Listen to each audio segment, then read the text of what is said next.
खट्टर जी, देश के उन राज्यों की तरफ जब आप देखते हैं जो इस देश के डेवलपमेंट में, डाइवर्सिफिकेशन में और कई बार स्थापित परंपराओं को हटाकर जो कहीं रूढ़ियां बन रही थी, उनको डिसरप्ट करके, ये चुनौती भरा काम होता है, ये आसान नहीं होता है, क्योंकि आपको वो काम करने होते हैं जिसके लिए कई लोग रेजिस्टेंट होते हैं। वो काम करके आगे बढ़ने में जिन्होंने एक एग्जाम्पल सेट किया है, वो हमारे बीच में मौजूद हैं। और आप भारतवर्ष की भूमि में इस वक्त बैठे हुए भारतवर्ष के डेवलपमेंट की बात कर रहे हैं। गायन्ति देवाः किल गीतकानि धन्यास्तुते भारत भूमि भागे। तो सिर्फ इतनी तालियों से काम नहीं चलेगा। इस सेशन के पहले थोड़ा गर्मजोशी आप लोग दिखाइए। बहुत धन्यवाद। अब मैं इन तालियों के उत्साह के साथ आपके साथ बातचीत शुरू कर सकता हूं। सबसे पहले बहुत स्वागत है आपका। धन्यवाद। टाइम्स ग्रुप की जीबीएस में ग्लोबल बिजनेस समिट। जब डेवलपमेंट मॉडल्स की बात होती है, देश में कुछ एक मॉडल की चर्चा होती है। दिनेश जी, थोड़ा बीच में रोकना चाहूंगा। एक बहुत महत्वपूर्ण मंच पर आज मैं बैठा हूं और इस मंच का उपयोग मैं एक मन की भावनाओं से करना चाहता हूं कि आज का दिन बड़ा महत्वपूर्ण मेरे लिए है कि देश की 3 बड़ी विभूतियों को आज देश के प्रधानमंत्री जी ने भारत रत्न से शोभित किया है, जिसमें चौधरी चरण सिंह जी पूर्व प्रधानमंत्री, जिसमें हमारे पूर्व प्रधानमंत्री नरसिम्हा राव जी, जिसमें एस स्वामीनाथन जी कृषि वैज्ञानिक, इन तीन विभूतियों को। और बड़ी बात यह है कि एक ही सप्ताह में 4 भारत रत्न, ये भी शायद एक बड़ा रिकॉर्ड होगा कि इससे पूर्व देश के पूर्व उप प्रधानमंत्री श्री लाल कृष्ण आडवाणी जी को भी भारत रत्न से सम्मानित किया गया। इस अवसर पर मैं देश की जनता को आपके माध्यम से बहुत बहुत बधाई देना चाहता हूं। धन्यवाद। और असल में जब आप इस तरीके से किसी व्यक्ति की तरफ कृतज्ञता ज्ञापित करते हैं, उनको भारत रत्न चुनकर या तमाम दूसरे पुरस्कार देकर, तो आप दूसरों के लिए मिसाल बनाते हैं कि इनकी राह पर चलना है और देश के लिए वो करना है जिन्होंने किया, या इससे आगे बढ़कर करना है। मनोहर जी ने भी वो किया है जो बहुत लोगों के लिए मनोहारी रहा है, खासतौर से हरियाणा के मामले में सर।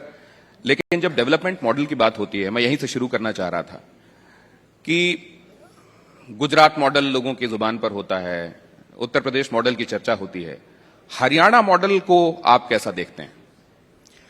बहुत अच्छी बात आपने कही है। देखिए, मॉडल वही होता है जिसको लोग इंस्पायर जहां से हों, जिसको फॉलो करें, जिसकी गुड प्रैक्टिस बेस्ट प्रैक्टिस को अपने साथ भी जोड़ करके आगे बढ़ने की बात करें। ये निश्चित रूप से ठीक है कि गुजरात मॉडल और अन्य प्रदेशों के जो मॉडल हमारे सामने रहे हैं, कुछ प्रदेश है तो उसे ओवरऑल प्रगति करते हैं, कुछ प्रदेश किसी एक फील्ड में प्रगति करते हैं। हमने भी उस राह पर चलने के लिए अपने कदम आगे बढ़ाए। और मैं इसमें एक बात और उल्लेखनीय करना चाहता हूं कि नरेंद्र मोदी जी का जो उनकी नीति है, उनकी जो नीयत है, उनका जो नेतृत्व है, क्योंकि मेरा बहुत लंबा एसोसिएशन के साथ रहा है 1996-1994 के समय से, और उनको मैं एक प्रकार से फॉलो करता हूं। जिसको देश के यानी गुजरात के मुख्यमंत्री भी नहीं थे, संगठन में काम करते थे, फिर गुजरात के मुख्यमंत्री बने, मैं संगठन में काम करता रहा, बाद में देश के प्रधानमंत्री बने, उसी समय मैं हरियाणा का मुख्यमंत्री बना। तो बहुत चीजें उनसे मैंने सीखी हैं, फॉलो की हैं। हरियाणा में हमने एक ट्रांसपेरेंसी 2014 में जब आए थे तो मन बड़ा पीड़ित होता था, दुखी होता था कि लोगों में एक अवसाद, एक निराशा ये लगातार फैली रहती थी। जिसको शासन व्यवस्था कहते हैं वो केवल कुछ लोग राज को भोगने के लिए काम करते थे, लेकिन राज सेवा के लिए किया जा सकता है, शासन को सेवा के साथ जोड़ा जा सकता है। हमने उस लाइन पर चले, हमने पारदर्शिता लेकर के आए, हम लोगों के यानी एक प्रकार से करप्शन का जो एक युग था उसको समाप्त किया, कास्ट बेस्ड पॉलिटिक्स इसको हमने समाप्त किया, क्राइम हम उसको जड़ से उखाड़ के हमने फेंकने के लिए अपनी कोशिश की है। यानी 3 C's इसको कैसे समाप्त करना है, corruption, crime and caste based politics. और उसमें भी हमने कहा कि जो मिशन है उस मिशन को क्या रखेंगे, merit is the mission, merit पर सब काम होने चाहिए, मेरिट इज और मास्टर। तो इस प्रकार से चलते हुए बहुत बदलाव किए, व्यवस्था का परिवर्तन किया, डिजिटलाइजेशन का उपयोग किया, और हमने सर्विसेज को डोर डिलीवरी तक कैसे पहुंचे इसका हमने काम किया। तो इन चीजों से आम जनता उनको लगा कि अब ये शासन आया है, इस शासन का उपयोग हमको है, और शासन हमारी सुख की यानी चिंता करता, खुशहाली की चिंता करता, हमारी समस्याओं को दूर करता है, ये सारी बातें जनता के ऊपर आज भरोसा हो गया है। ये असल में एक लंबी लकीर के बगल में और लंबी लकीर खींचने जैसा है। जब आप दिल्ली से गुड़गांव एंटर करते हैं तो आपको फर्क समझ में आता है, लेकिन मनोहर लाल जी एक दूसरी तरह की बात का भी ख्याल रख रहे हैं कि डिसबैलेंस ना होने पाए। ऐसा ना हो कि इंडस्ट्रियल डेवलपमेंट बहुत ज्यादा हो जाए और एग्रीकल्चर कहीं पीछे छूट जाए। भारत कृषि प्रधान देश है और भारत में कृषि को साथ में लेकर चलना है। आपके बारे में यह भी कहा जाता है कि इनोवेशन सोचना आसान नहीं होता, out of the box her bar rational logical thinking हो, यह बड़ा चैलेंज होता है। और आपके कई ब्यूरोक्रेट्स इस मामले में आपकी बड़ी दाद देते हैं और कहते हैं कि ये हम नहीं सोच पाते, और कई बार सोचते हैं कि सीएम साहब के दिमाग में कैसे आए। ये बात ठीक है कि एक काम होता है सोचना, कि लक्ष्य तय करना कि क्या करना है, और मैं उन अधिकारियों की, ब्यूरोक्रेट्स की प्रशंसा करता हूं कि जो उसको जमीन पर उतारते हैं। हमारा काम होता है विचार देना, एक नीति बनाना, कोई लेजिस्लेचर का काम है, कोई कानून में यानी प्रावधान करना कानूनी, कोई संशोधन करना, लेकिन जनता के सुख के लिए उसको एक नीचे तक उतारने का काम हमारी ब्यूरोक्रेसी करती है। बहुत काम हमने किया। हमने जैसे किसान की आपने बात कही, किसान की बहुत समस्या है। जैसे कभी उसका नुकसान हो गया, उसको मुआवजा टाइम पर नहीं मिलता, उसकी फसल है उसकी बिक्री ठीक नहीं होती, उसको बिक्री होने के बाद पैसा उसके घर में नहीं पहुंचता। इन सब चीजों के लिए हमने कहा भी एक ऐसा पोर्टल बनाएंगे, मेरी फसल मेरा ब्यौरा। हर किसान बुआई के समय अपनी फसल का उसमें जिक्र कर दे कि मैंने ये चीज की बुआई की है। उसका वेरिफिकेशन करना हमारा काम होता है, वेरीफाई करते हैं। उसके बाद कभी उसका लॉस हो गया तो उसको कंपनसेशन देना, तो उसको ट्रैक कर लेते हैं हम। उसकी लॉस को भी वो उसी में भरता है, वो अपने आप जानकारी देता है प्रोएक्टिव होकर के। हम उसको वेरीफाई करते हैं, उसका खाते में उसके कंपनसेशन चला जाता है। बिक्री होनी होती है, उसकी ई खरीद करते हैं। मंडियां हमारी ई नए मंडियां बन गई हैं। सब चीज जितना उसका अनाज है उसको बेचने के लिए उसको कोई समस्या नहीं आती। अनाज बिकता है, प्रोक्योरमेंट होती है, प्रोक्योरमेंट के बाद पैसा उसके खाते में चला जाता है। वरना तो पैसा पहले आड़तियों के पास जाता था, उनके साहूकार होते हैं उनके पास जाता था। किसान को जरूरत होती थी तो वो पीछे पीछे घूमता था।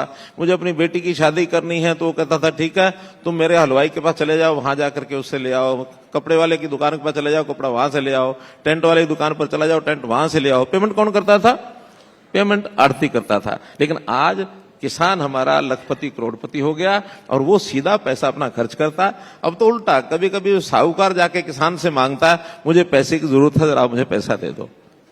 तीसरा काम किया हमने गरीब आदमी के लिए परिवार पहचान पत्र, एक यूनिक ऐसा काम किया कि जिसमें से हर परिवार का डाटा हमारे पास आ गया और उसकी आवश्यकता क्या है, उस आवश्यकता को पूरा करने के लिए हम government goes to doorstep, यानी G2D, government to door step, हमने नया एक काम किया है जिससे लोग बहुत प्रसन्न हैं और उनकी आवश्यकताओं को हम पूरा करते हैं। प्रोएक्टिव होकर के लोगों की जरूरत क्या है, डिमांड बेस्ड कोई चीज हम पूरी नहीं करते, नीड बेस्ड एक्शन हमारे होते हैं। नीड किसकी क्या है उसको हम देते हैं। तो इससे हमारे यहाँ गरीब परिवार की चिंता खत्म हो गई, गरीबों को बहुत लाभ मिल रहे हैं। डबल इंजन का कितना फायदा आपको दिखाई देता है? देखिए, निश्चित रूप से जब एक इंजन गाड़ी को खींचता तो जोर ज्यादा लगाना पड़ता है, डबल इंजन होता तो वही काम करने के लिए जोर भी कम लगता है और पूरा जोर लगा जाए तो काम डबल होता है। एक विचार से चलने वाली, एक कार्य पद्धति से चलने वाली सरकार है जो वहां ऊपर वो हमको दिशा देते हैं, उसको हम जल्दी पूरा करते हैं। और कभी कभी तो हमारे यहाँ जो नए आइडियाज हमारे होते हैं, नई पॉलिसीज हमारी होती हैं, प्रधानमंत्री जी तक को पहुंचती हैं। क्योंकि कोई चीज ऐसा नहीं कि एक जगह हुई है दूसरी जगह पता नहीं लगता। प्रधानमंत्री जी के यहाँ पहुंचते ही हमारी अच्छी चीजों को अडॉप्ट करके वो आगे बढ़ाते हैं। उन्होंने बहुत सी चीजें ऐसी, हमारे यहाँ लाल डोरा एक कंसेप्ट होता है गाँव के अंदर कि अंग्रेज ने रेवेन्यू के लिए तो अपना सब व्यवस्थाएं कर दी, लेकिन गांव की सीमा जिसके अंदर उसको कोई रेवेन्यू मिलता नहीं था वो गांव की जमीन छोड़ दिया। उसको कह दिया लाल डोरा की जमीन है, panchayat will take care of the सब जो अफेयर है उसके। अब लोगों के झगड़े, लोगों की मलकियत नहीं है, कुछ नहीं, हमने उसको खत्म करके सब रेवेन्यू के नीचे ले आए और उसको स्वामित्व नाम से प्रधानमंत्री जी ने देश के कई प्रदेशों में लागू करा दिया। तो ऐसी चीजें हैं। परिवार पहचान पत्र, ये भी सब प्रदेशों के मुख्यमंत्रियों ने कहा कि हरियाणा से एक ये चीज लेकर के आगे बढ़िए, परिवार पहचान पत्र इज बेस्ट कंसेप्ट। तो ये चीजें हमारी उन्होंने ली। कभी कभी हमारी तारीफ कर भी देते हैं, हम हर चीज उनसे सीखते हैं। तो ये जो डबल इंजन होता है, इसमें परस्पर एक दूसरे से सीखने का बढ़िया मौका मिलता है। इसका बहुत लाभ प्रदेश को भी हो रहा है और हमारी जो कंट्रीब्यूशन है वो केंद्र को भी हो रही है। हमारे यहाँ जितनी, चाहे हमारी आर्थिक स्थिति अच्छी है, चाहे हमारा औद्योगिकरण अच्छा है, इन सब चीजों का लाभ हमारे जो फाइनेंशियल पैरामीटर्स हैं वो देश के बाकी प्रदेशों से कहीं अच्छे हैं। तो देश की जीडीपी में भी हमारी ग्रोथ हो रही है। तो डबल इंजन एक दूसरे को पूरक होता है। तो ये इसके अलावा कौन सा और बड़ा डिफरेंशिएटर आप देखते हैं? ये डबल इंजन वाले कई स्टेट्स हैं और आपको उनसे बड़ी लकीर खींचने की स्वस्थ प्रतिस्पर्धा निश्चित रूप से आपके मन में होगी। किस मामले में सबसे बड़ी लकीर आप खींच रहे हैं? देखिए, मैंने बताया कि कोई भी प्रदेश आत्मनिर्भर हो, अपनी जनता की जो सारी आवश्यकताएं अपने आप पूरी कर सके, ये एक सबसे बड़ा चैलेंज है। आज एक दूसरे की तरफ देखते हैं कि केंद्र से पैसा लेना है, केंद्र या माने दूसरे प्रदेश एक दूसरे की तरफ देखते रहते हैं। फ्री बीज का जो एक सिस्टम चल पड़ा है, हम अपने प्रदेश को आत्मनिर्भर बना करके और दूसरों के लिए एग्जाम्पल सेट करना चाहते हैं कि ये चीजें ऐसे भी हो सकती हैं। हर वर्ग का लाभ कैसे हो सकता है? किसान का भी लाभ हो, इंडस्ट्री का भी लाभ हो, एंटरप्रेन्योरशिप का भी लाभ हो, स्टूडेंट का भी लाभ हो, हमारी सोशल सिक्योरिटी का भी काम हो। इन सब चीजों में करने के बाद एक सेल्फ रिलायंट सिस्टम कैसे बन सकता है, हम अपने आप को इस नाते सिद्ध करना चाहते हैं। हम कभी भी केंद्र के पास ये नहीं गए कि हमारी इस चीजों को पूरा करने के लिए आप हमको कुछ दे दीजिए। यानी हमारे यहाँ तो देश की जो प्रगति की जो रेखाएं हैं, उनसे ज्यादा बड़ी रेखा हमारी सब प्रदेशों से भी है और कहीं कहीं तो ऑल इंडिया लेवल पर भी हमारी ज्यादा है। मसलन हमारी जो आबादी है, that is just 2% of the country. हमारा जो एरिया है, that is 1.3% of the total area of the country. जबकि हम आज जीडीपी में कंट्रीब्यूशन हमारा जो है जीएसडीपी में, और वो है 3.69%। 2014 में it was 3.42%, and in coming 5 years 2027 तक विल क्रॉस, ऐसा मुझे लगता है 4%। यानी जीडीपी के अंदर हमारा जो कंट्रीब्यूशन है जीएसडीपी में, वो कंट्रीब्यूशन हमारा और बढ़ता चला जाए। हमारा एक्सपोर्ट बढ़ रहा है, हमारी इंडस्ट्री बढ़ रही है, हमारा एम्प्लॉयमेंट बढ़ रहा है और हमारे टैक्स कलेक्शन भी बढ़ रहा है। So far as GST collection is there, per capita GST collection में बड़े जो राज्य हैं, we are number one GST collection में। ठीक है, हमारी कंजम्पशन उतनी नहीं है, हमको शायद जीएसटी का रेवेन्यू उतना नहीं मिलता है, लेकिन it is now manufacturing based. तो इसलिए हरियाणा प्रदेश इंडस्ट्री के नाते इतना आगे बढ़ा है, जिसमें हम हरियाणा के ऑटोमोबाइल्स की इंडस्ट्री, हमारी मोर देन 50% शेयर हरियाणा का ही है। इसमें बहुत चीजें और भी हैं। तो इस नाते से हम अपने देश को क्या कंट्रीब्यूट कर सकें, हमारा ध्यान इधर है। हर कोई चाहता है मुझे दे दो, मुझे दे दो। हम चाहते हैं तन समर्पित, मन समर्पित और ये जीवन समर्पित। चाहता हूं देश की धरती दे जो और भी दे दो। एक त्याग भाव से हम काम करने के लिए आगे बढ़ते हैं। तन मन धन से देश की सेवा, राज्य की सेवा। लेकिन जब एक निवेशक को आप सामने रखते हैं, क्योंकि हम ग्लोबल बिजनेस समिट की बात कर रहे हैं, एक इन्वेस्टर हरियाणा को सबसे ल्यूक्रेटिव स्टेट के तौर पर देख रहे। हालांकि 400 से ज्यादा फॉर्च्यून 500 कंपनीज जब हरियाणा का रुख करती हैं तो बात साफ हो जाती है कि आप लोग काम कर रहे हैं। लेकिन आप क्या ऐसा पेश करते हैं कि इन्वेस्टर आपकी तरफ आए? देखिए, एक तो इन्वेस्टर की अपनी जो शंकाएं हैं उसको हम दूर करते हैं, क्योंकि हर प्रदेश में जाकर के उनको कुछ कठिनाइयों का अनुभव होता है, वो हमारे सामने भी रखते हैं। हम उनकी डिफिकल्टीज को कैसे दूर करना है, हम पॉलिसी के नाते से जो बढ़िया से बढ़िया पॉलिसी उनके लिए हमेशा करते हैं। ईज ऑफ डूइंग बिजनेस में हमने अपने आप को सारे देश में तीसरे स्थान पर लेकर के आए रैंकिंग में। तो 3rd रैंकिंग में नहीं, अच्छा प्रदेश हमारा Haryana is the best preferred state for all the investors. कुछ हमारा उसका एडवांटेज मैं कह सकता हूं कि लोकेशनल एडवांटेज भी हमें है। जैसे मुंबई को अपना लोकेशनल एडवांटेज है, हरियाणा को अपना एक लोकेशनल एडवांटेज है।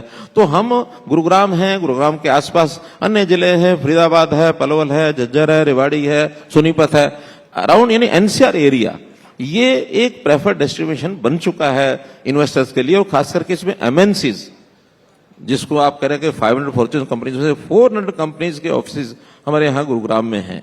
और हमारे यहाँ भी पिछले दिनों में जापानीज बहुत आकर्षित हो रहे हैं। 50 बड़ी जापानीज कंपनी के साथ हमने अभी अपने रिलेशंस बढ़ाने के लिए उनके साथ एक सेमिनार किया। और अब तो जापानीज इतने आगे बढ़ रहे हैं कि उन्होंने अपनी एक कॉलोनी बनानी शुरू कर दी है, जापानीज स्कूल बन गए हैं हमारे गुरुग्राम में। तो ऐसे फॉरेन अफ्रीकन कंट्रीज, उनका बहुत आकर्षण बढ़ा है। तो इस नाते से हम इन्वेस्टर्स के लिए, चाहे उनके यानी ईज ऑफ डूइंग बिजनेस का विषय हो, जितनी सर्विसेज हैं जहां कहीं उनको कठिनाइयां आती हैं, उनकी जितने रूल्स एंड रेगुलेशन चेंज करने की बात है, चाहे हमें उनको पावर के विषय हैं, पानी के विषय हैं, एनवायरमेंट के विषय हैं, उनकी क्लियरेंसेज हैं, हाँ, जस्ट फॉर वन थिंग, और वो है लैंड। लैंड चूंकि बहुत लिमिटेड एक चीज है, वो उसको मैं सरकार की ओर से दे भी नहीं सकते हैं, और उसमें चूंकि कंपटीशन बहुत है, बाकी प्रदेशों में शायद सस्ती मिलती है, हमारे यहाँ उतनी सस्ती मिलती नहीं है। फिर भी जो मैं कहता हूँ मेगा प्रोजेक्ट्स हैं, मेगा प्रोजेक्ट्स में कई प्रकार के कंसेशन उनको देते हैं। हम जीएसटी जितना कलेक्शन होता है उसको कंसेशन देते हैं, पावर यानी जो हमारे टैक्सेस होते हैं वो भी उनको हम कंसेशन देते हैं 15-15, 20-20 साल के लिए। हम हमारा जो लेबर है, एम्प्लॉयमेंट के नाते से एम्प्लॉयमेंट सब्सिडी वो देते हैं, कैपिटल की सब्सिडी है वो हम देते हैं, पर्याप्त मात्रा में सब्सिडी उनको देते हैं, जिससे इन्वेस्टर को लगता है कि फिर क्राइम फ्री स्टेट है हमारी, उस प्रकार का क्राइम नहीं है। और अब जो हम स्किलिंग के नाते भी उनको स्किल्ड लेबर फोर्स ये मिले, इसके लिए हम बहुत बड़ा प्रयत्न कर रहे हैं। तो कोई भी प्रकार का इन्वेस्टर की शंका, उसकी कठिनाई, इसको दूर करने के लिए हमेशा हम तत्पर रहते हैं। एक जर्नलिस्ट के तौर पर हरियाणा के विषय में जानने पढ़ने का मौका मिलता रहता है। हमको ये भी पता चला कि एक बार मनोहर लाल जी ने इन्होंने ऐसी व्यवस्था की हुई है कि सारी सर्विसेज को एट अ ग्लांस ये देख सकते हैं। ये भी पता चल सकता है कि बिजली अगर नहीं है तो एक नजर में इनको पता चल जाएगी किस जगह पर नहीं है। यहां तक कि किसी तहसीलदार के विषय में मैंने सुना कि उन्होंने, महोदय ने अपने पूरे दिन का काम पूरा नहीं किया था, मनोहर लाल जी ने उसको रात के समय टोक दिया, फिर उसको नींद आई थी मनोहर लाल जी। देखिए, नींद आई कि नहीं आई, लेकिन अगले दिन से सब तहसीलदारों के कान खड़े हो गए कि मनोहर लाल कभी भी पूछ सकता है। अब सारे तहसीलदार उसके बाद जो पेंडिंग काम है शाम का, उसको पूरा करने के बाद ही घर लौटते हैं। तो इस नाते से थोड़ा एग्जाम्पल होते हैं, कोई हर चीज को हम चेक नहीं कर सकते, लेकिन ट्रेंडम कभी कभी चेक करते हैं। सर, मेरे सहयोगी ये इशारा कर रहे हैं कि आपका वक्त बहुत ले लिया मैंने, लेकिन एक सवाल फिर भी आपसे चलते चलते पूछूंगा कि चुनाव कैसे दिखाई दे रहे हैं और श्वेत पत्र की इस समय बड़ी बात हो रही है, तो आपको कैसी लेगेसी मिली हरियाणा के लिए? 9 साल अब आप पूरे करने वाले हैं, जहां से आपने शुरू किया वो स्थिति कैसी? देखिए, उस समय हमारी स्थिति, जैसे मैंने बताया कि एक बहुत लोगों को समझ नहीं आ रही थी कैसे होगा, यानी हर चीज में करप्शन का जो एक पुट था उसको मैंने समाप्त किया। जैसे मसलन अपॉइंटमेंट्स, रिक्रूटमेंट्स, इसके अंदर हमारे यहाँ कहते नौकरियां बिकती थी, हमने देखी भी है, सुनी भी है, लेकिन हमने कहा कि ट्रांसपेरेंसी लेके आएंगे, मेरिट के ऊपर नौकरी देंगे, किसी को नहीं करेंगे। Even transfers, that was an industry. Transfer में भी 20,000, 50,000, 1 लाख, 2 लाख सीटें बिकती थी कि ये सीट मुझे दे दो और मैं जाकर के उसके ऊपर बैठ जाऊं। अब बहुत अच्छी अच्छी सीटों पर भी जो उस प्रकार के लिक्रेटिव सीट जिनको माना जाता था, वहां जाने के लिए कोई तैयार नहीं होता, कभी पकड़े जाएंगे। तो ऐसी चीजें जो हमको विरासत में मिली थी, उनको सबको हमने ठीक किया है। हाँ, अभी काम करना बहुत शेष है, जो कहते हैं ना, स्काई इज द लिमिट। अगले समय में, फ्यूचर में भी हमारे पास बहुत एजेंडा हमारा है जो हम काम करेंगे। जनता को एक अच्छा, जिसको राम राज्य कहते हैं, राम राज्य की तरफ हम लेके जाएंगे। आजकल चर्चा बहुत हो रही राम राज्य की, तो हरियाणा में किसी को राम राज्य आके देखना हो तो वो देख सकता है। तो सर, इसके बावजूद जब अविश्वास की बात होती है तो आपको उसमें एक विपक्ष का वो किरदार है, वो निभाएंगे, वो यही करेंगे, ये नजर आता है, या वो सच्चाई देखने के लिए तैयार नहीं? नहीं, मुझे अच्छा लगता है जब वो कभी कहते हैं ना कि हम नो कॉन्फिडेंस मोशन लाएंगे। एक बार अभी हम 10 साल में पहले नो कॉन्फिडेंस मोशन फेस किया, और उसमें मैंने कहा था, चैलेंज किया था कि आपको 6 महीने का टाइम पीरियड होता है, उसमें उसके बाद ही दोबारा ला सकते हैं। हर 6 महीने बाद दोबारा आप लोग नो कॉन्फिडेंस मोशन लेके आइए, क्योंकि एक बड़ा लाभ होता है। जब कभी वो सामान्य रूटीन का सेशन होता है, उसमें अपनी बात कह जाते हैं, हमारी नहीं सुनते, लेकिन अगर नो कॉन्फिडेंस लेकर के आएंगे तो उनको अपनी बात कहने के बाद हमारी बात भी सुननी पड़ेगी। इसलिए हमारी बात सुनने के लिए बैठे रहते हैं, हमको उनको बताने का, सुनाने का मौका मिलता है, ताकि वो लोग भी उससे प्रभावित हो जाएं। और प्रभावित होने के बाद उनके कुछ लोग दाएं बाएं घूमते हैं, कहीं हमारे पास भी आ जाते हैं कि जी वहां हम ऐसे बेकार पड़े, आप हमको ले लो। हमने कहा थोड़ा रुको। तो देश के लिए, इकोनॉमी के लिहाज से, कृषि के लिहाज से, दूध दही के लिहाज से, खेलों में मेडल्स के लिहाज से सबसे ज्यादा कंट्रीब्यूट करने वाले स्टेट के सीएम के साथ बातचीत समाप्त हो रही है, तो गर्मजोशी आपकी तालियों में दिखाई देनी चाहिए, क्योंकि हरियाणा की जनता के लिए ये तालियां होंगी आपकी तरफ से। धन्यवाद सर, हमसे बातचीत। धन्यवाद। That, ladies and gentlemen, was the Chief Minister, Government of Haryana, Mr. Manohar Lal. Thank you, sir, for coming, and thank you so much for that discussion. Dinesh. For the great strides that Haryana is making, we wish you great luck, and yes, we're all behind you.